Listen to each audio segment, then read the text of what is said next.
Marc, welcome to the podcast. Thank you so much. Thanks for having me. A real pleasure. No, my pleasure. So we met on LinkedIn, essentially. Yes. I kept on seeing this guy posting about, pawnbroking and high end, and I reached out to you and we had a great conversation. That's when I said, okay, I got to get you on the podcast. So thanks for taking the time to be here. Thanks for having me. So give us a little bit of background. So you're not from here. You're out of LA right now, but you're not from here. You're from England. Tell us kind of how your time in pawnbroking began.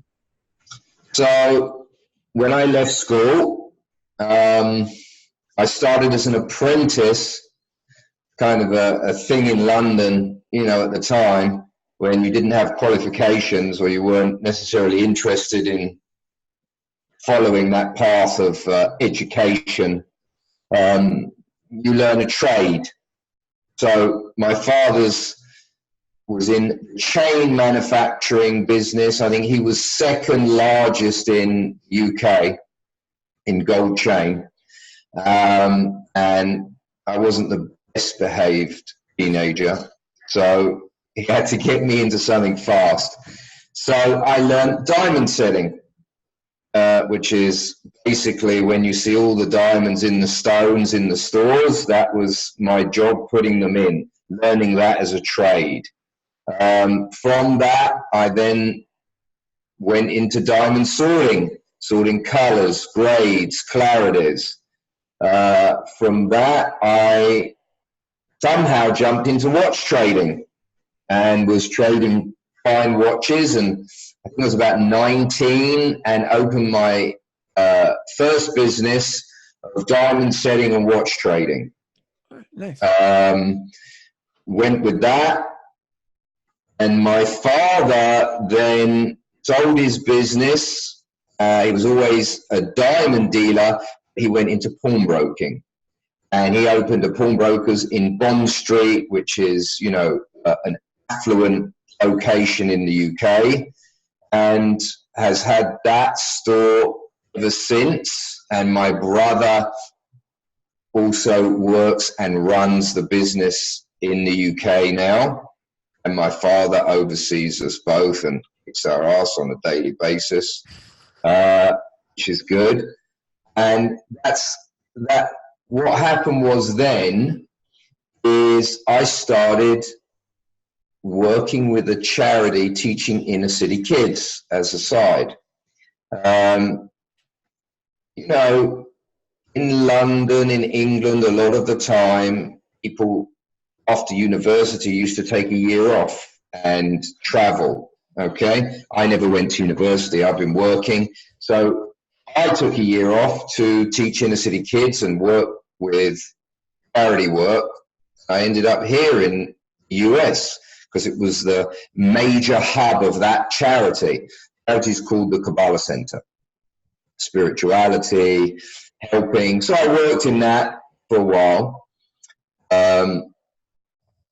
Fell in love with a lady who is now my wife, and it's going to be our 12th year wedding anniversary soon on the 20th. So she has a large family here. So ended up staying here and doing some real estate development actually in West Hollywood, also in downtown LA.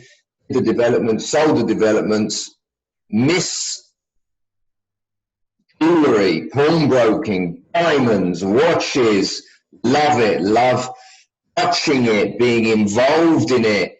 And, that side of banking, fringe banking, where you're actually, you're helping somebody with their business on the higher end. We're not talking about lower end pawnbrokers, we're talking about higher end pawnbrokers. Here in Beverly Hills, you have people that have dreams, they want to accomplish things, they want to do things, they have deals that they want to accomplish, whether that be real estate development, whether that be a new startup business, and kind of we're involved in that, in helping them. They can't seem to get the money from the bank, for whatever reason. There's multiple different reasons why.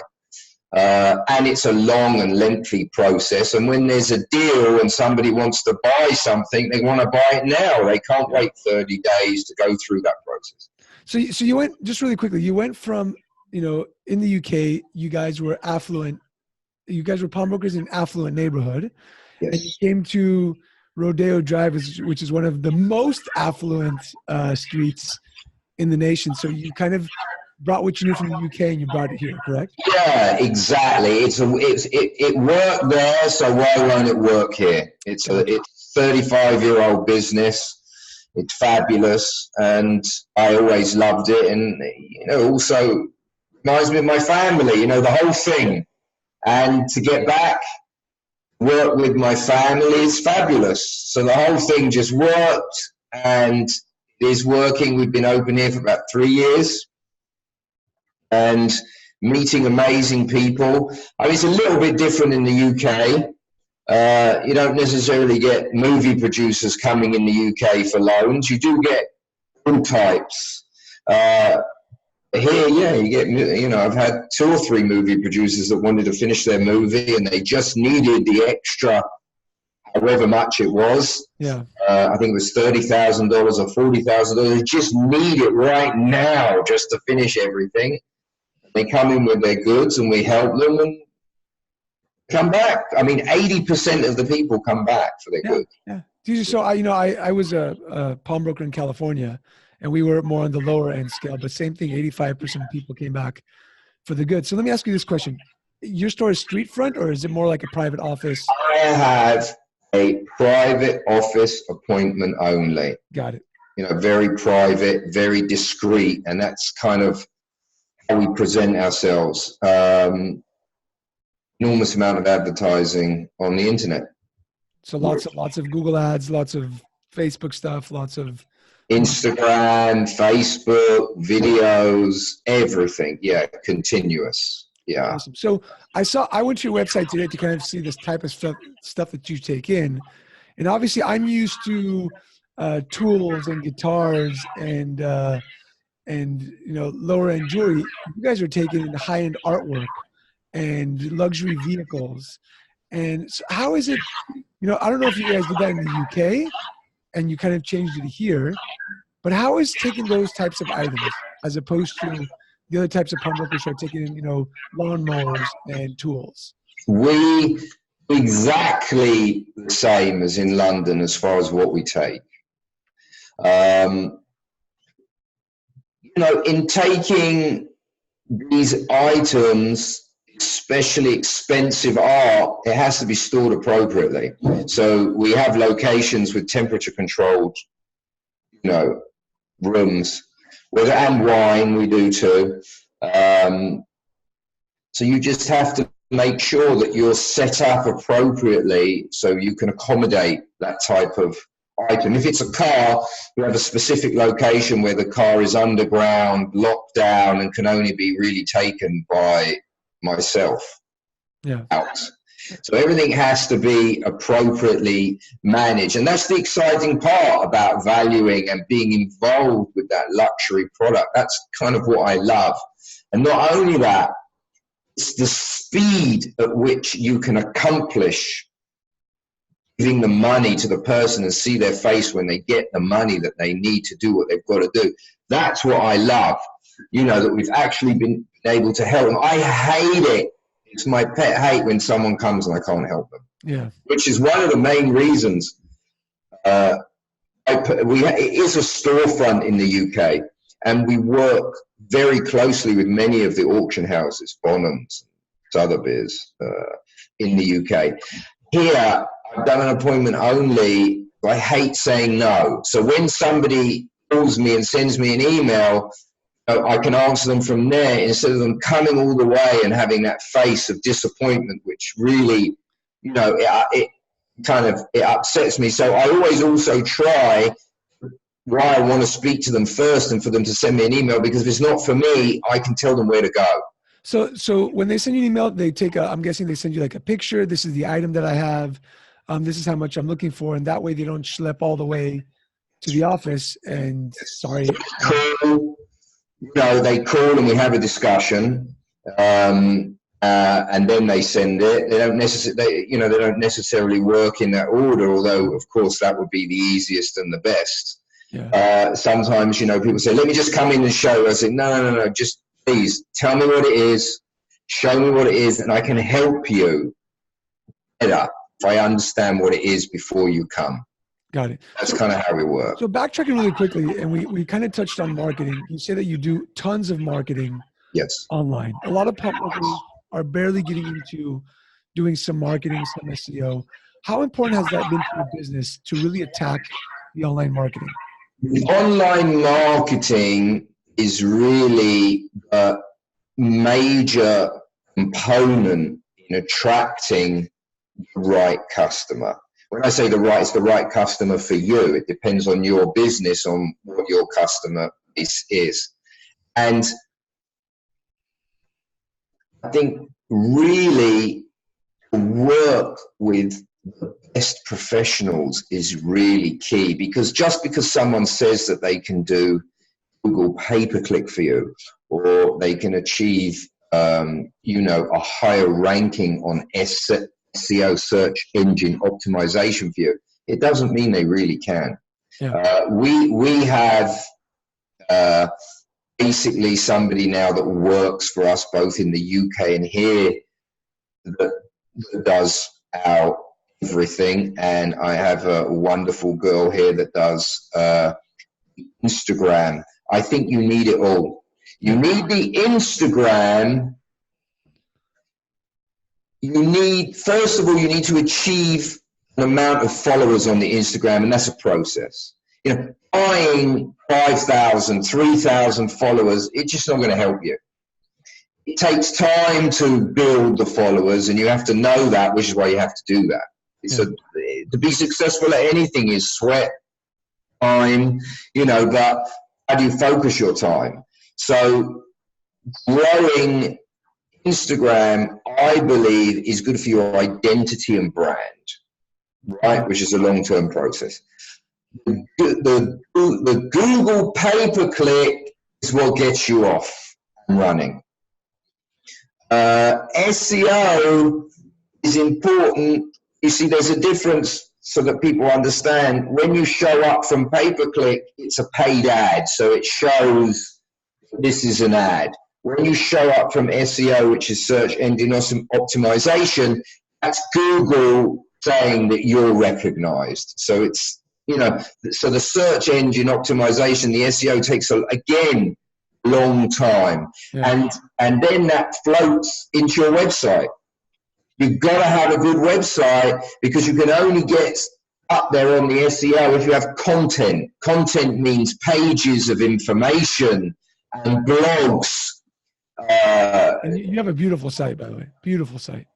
I appreciate that. So we work on adding blogs all the time, constantly monitoring the pay-per-click. And by the way, on Google, you can get someone at Google that can review for you, see how they think it's doing and what you can improve. Nice. Okay. Yeah. I wouldn't use them as your major thing, but you could use them to check on whoever you've hired to do it for you and say, what do you think of my, program? Love that. So just to kind of review, obviously you guys are spending tons of money online. And are you trying to hit a certain demographic when it comes to age? Are you looking for the younger generation? Are you seeing that some of the older movie producers are coming in when it comes to high-end loans? What is it that's coming into your business? It really is an array. It really is a mix from young to old. I haven't focused on age as much as, say, the vicinity, like 15-mile radius, let's say. Focused more on that, because you just don't know. You just don't know who anybody is, what anybody has. And, obviously you're not focusing on a 15-year-old. You've got to be, so signed a loan contract. Right, yeah. I think it's completely array of ages. I've had 65-year-olds with watches for about 50 or 60,000, and I've had a person come in who's 24 with a Richard Mille for $150,000. Wow. One watch. Wow. That's the value of it today. Yeah. So it's really, you just never know. Yeah. And the thing about Beverly Hills, different from London, is the way everybody dresses. Someone comes in with a pair of shorts and they put down $500,000 worth of goods. In the UK, everybody's suit and tie. So that kind of threw me off, which is, because you never know. And of course, for us, it's so important to have spoken to that person and had an email for them so you know what's coming. Yeah. So you're ready. I think it's to not really judge a book by its cover, right? A lot of people need money.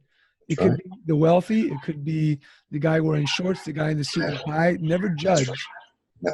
Judging is a terrible thing. It always backfires. Yeah. So we try just to be as open as possible, help everybody, treat everyone the same, and treat them as if it was, I try to treat somebody as if it was me. So just out of curiosity, what's the one item that you can think of that's come into your office where you were like, oh my God, this is incredible. I've never seen one of these. I don't know if you can say it, but I bought, because we buy too. We don't just do loans, we purchase. So I can tell you what we purchased. We purchased 5-carat Flawless. Wow. That's special. It's special. I mean, I've had bigger diamonds like 10 caraters and even 18 caraters. This D Flawless is perfect. Yeah. That means that it's absolutely perfect. And when you see on the GIA, which for those people that don't know is the Gemology Institute certificate showing kind of exactly what it is, and it's the strongest standard of certificate, the GIA. Yeah. Because there are other certificates that don't hold that kind of weight. The GIA really does. It said is excellent, excellent, excellent, excellent, excellent. So it was the best of the best of the best. So that was like, wow, that's like, it's flawless.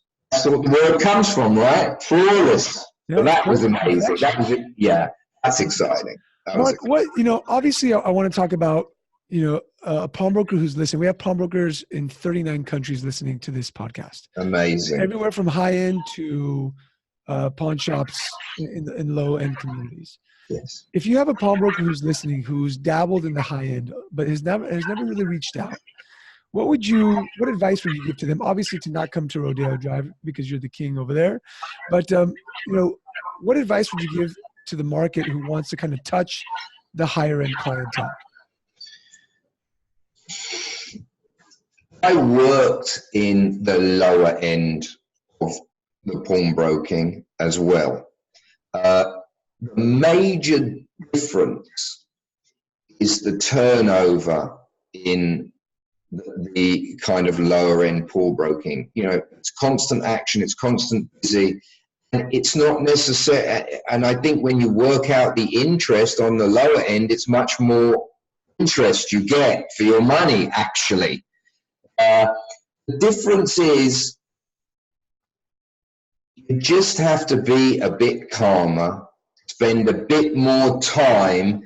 Like when somebody comes in the lower end, you put it on, you check the gold carat, let's say, make sure that it's 18 or 14 or 9 or whatever it is, and you give them the price based on that. And that's pretty much, as long as you've got your acid test, or now you can do it on the iPhone, right? Yeah. I use one on the iPhone as well.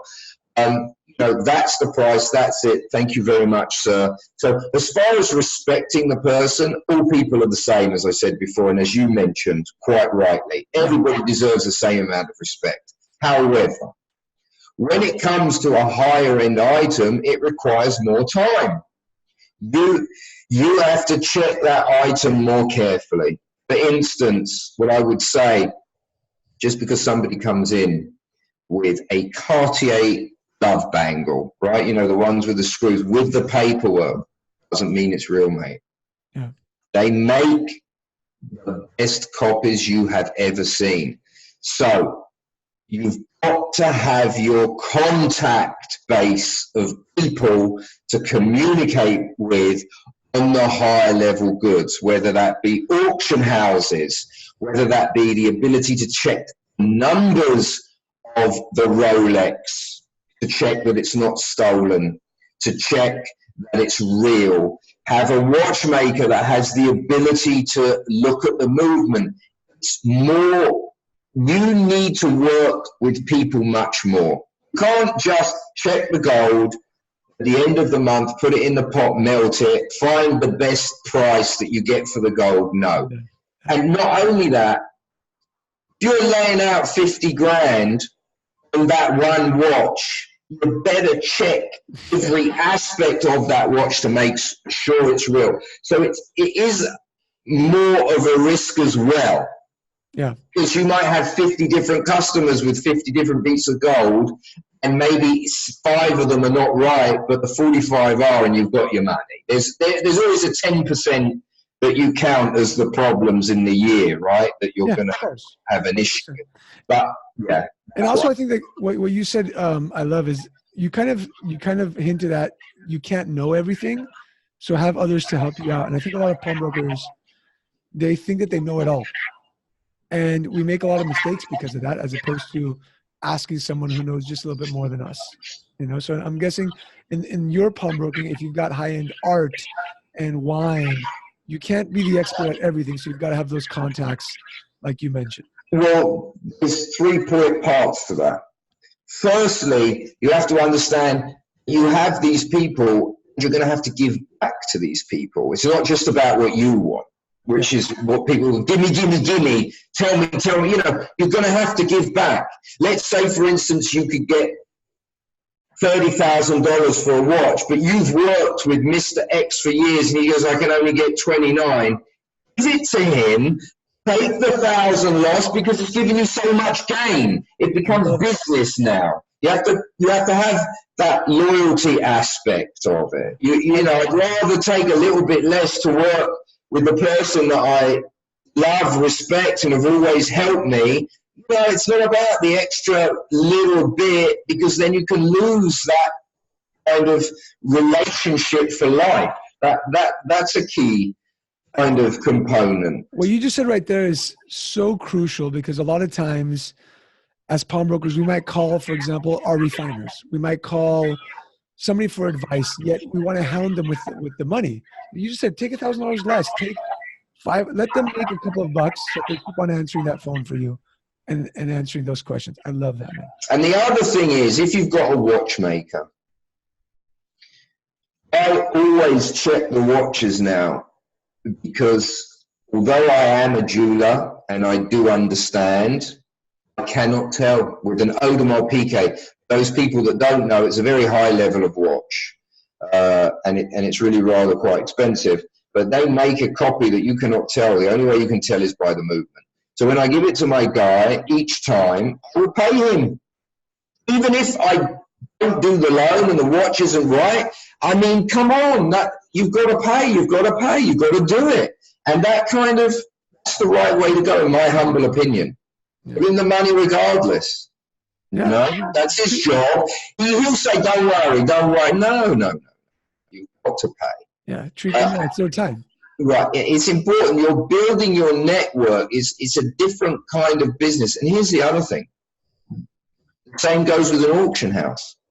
If that guy has helped to value your art, you better put it through you better put that piece, because if he finds that you put it somewhere else, it's your word here. It's it's everything. It becomes more than just that one deal. And here's another thing. This is a mistake I made, which I'm sure is going to be one of your questions.